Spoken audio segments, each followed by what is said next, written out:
ওস্তাদ, প্রথমত সুন্দর দেখে পরিষ্কার পরিচ্ছন্ন মতো একটা গরুর গোয়াল সিলেক্ট করতে হবে।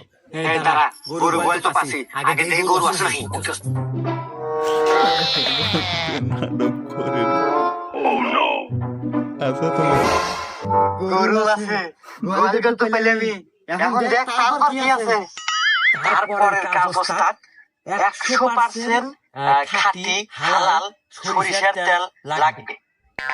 তারা দ্বারা এই খাঁটি সরিষার তেল নিয়ে আসি।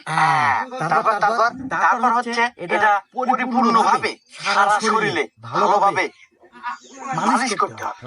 মালিশ আচ্ছা, মালিশ করবো মানে তারপর হচ্ছে খুবই সতর্কতার সহিত সেই গোয়ালে প্রবেশ করতে হবে।